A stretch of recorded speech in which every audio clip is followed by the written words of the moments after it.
Өлкө башчысы Садыр Жапаров мамлекеттик кызматта туруп, кайсы бир партияга же талапкерге иштегендер дароо кызматтан алынып, жоопко тартылаарын эскертти. Буга жараша эл дагы добушун сатпашы керек. Бул жолу калкка парламентти люстрациядан өткөрүүгө шарт түзүп берди.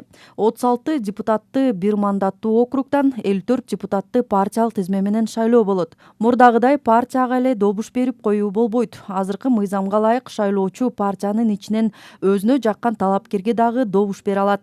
Тагыраагы партиялык бюллетенге 2 белги коюлат. Партияга жана анын ичиндеги жеке бир талапкерге добуш берилет. Мына ошондо парламентке чыныгы элдин колдоосун алган депутат келет. Ал эми эскилер кайра келе жатат деп чуу салып жаткандар жаңылышат. Каалабаган талапкерге добуш берилбесе, ал жогорку кеңешке шайлана албайт. Бүгүнкү күндөгү эң чоң көйгөй бул биздин шайлоочулардын добушун сатып алууда и административдик ресурсту колдонуу.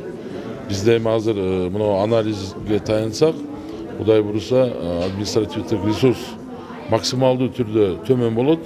Ал эми подкуп боюнча укук коргоо органдары жакшы иш аракеттерди жүргүзүш керек. Себеби жеңишке жетүү максатында партиялар, талапкерлер ар кандай ыкмага барышы мүмкүн да.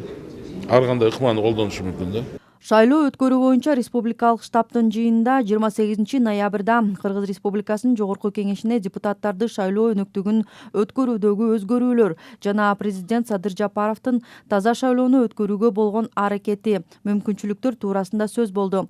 Анткени эгемен өлкөнүн 30 жылдык тарыхында шайлоо процесси ар дайым административдик ресурсту пайдалануу менен өтүп, акыйкатсыз шайлоо элдин толкундоолоруна себепкер болуп келген. Андыктан президент болушунча калк ишенимин кайтарып алуу үчүн шайлоону акыйкаттуулук менен өткөрүп, өлкөдө шайлоодон кийин да стабилдүүлүктү камсыз кылуу үчүн болгон аракетин жумшап жатат. 30 жылда мамлекет катары биз бир да шайлоону таза өткөзүп бербеппиз. Эл каалаган адамдардын добушун бурмалагай, шайлоого кийлигишпей, элдин жайына кое турган болсок, мен ойлойм, азыркы мезгилге чейин биз азыр өнүгүү жолубузда бир башка бир тепкичте турмакпыз. Мурдагы өнөкөттүн баардыгын азыр тез көрүнүш катары ошолор менен күрөшүш керек. Шайлоо комиссиясына кийлигишүүгө эч ким жол бербейбиз. Шайлоо комиссиясы таза мыйзамда көрсөтүлгөн эреже менен алар иштеш керек. Жыйынтыгында чыгарганда электронный подсчеттон эч ким өнүк санабасаңар болот.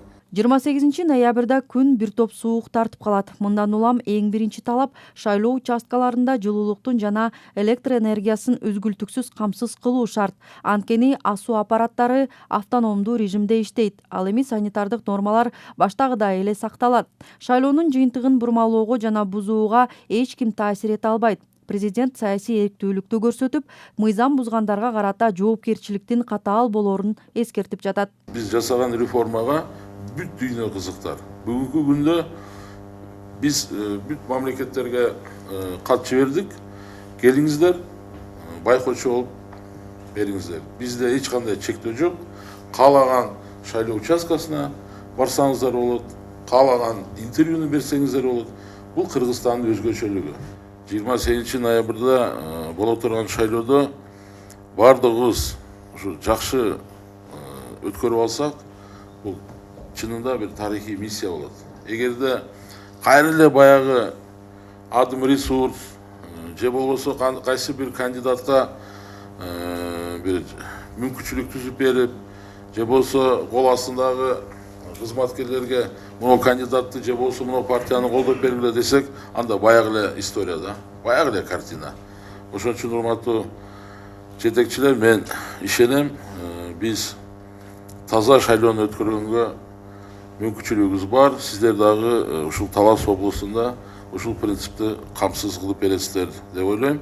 Жыйында мурдагы өткөрүлгөн шайлоолордо анын жүрүшүн одоно мыйзам бузуулар менен өткөрүп жаткан аймактык шайлоо участкаларындагы көрүнүштөр, добуштарды сатып алуу фактылары менен кайрылуулар болгону менен ага карата укук коргоо органдарынын кайдыгер мамилеси сынга алынып, алдыдагы шайлоодо кандай гана мыйзам бузуу фактылары катталбасын, тез арада чара көрүү тапшырмасы берилди. Анткени өткөн шайлоодо мыйзам бузуулар боюнча 466 кайрылуу түшкөнү менен анын 1/4 бөлүгүнө карата гана кылмыш иши козголгон. Мунун баары 28 ноябрда өткөрүлүүчү шайлоодо эске алынат. Жыйында штабтын мүчөлөрүнө форма 1 жана 2 боюнча добуш берүү мүмкүнчүлүгү жокко чыгарылгандыктан айрым мамлекеттик жетекчилер же дагы башка жарандардын добуш берүү маселеси кандай чечилери туурасында суроо болду. Эгерде азыр биз мүмкүнчүлүк берсек, учетко туруу боюнча кайра эле форма 2 башталат да. Уже башкача ыкма мененчи. Бүт мисалы бир райондун элин азыр мисалы Талас шаарына каттоого тургуза баштайт да партиялар, кандидаттар. Ошондуктан эми бул маселе бар.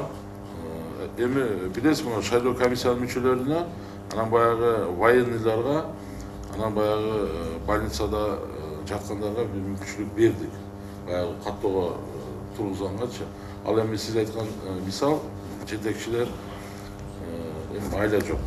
28 ноябрь Кыргыз Республикасынын Жогорку Кеңешине депутаттарды шайлоо өнүктүгүн таза жана ачык өткөрүү тапшырмасы эң башкы талап катары коюлду. Анткени президентибиздин талабы ушундай.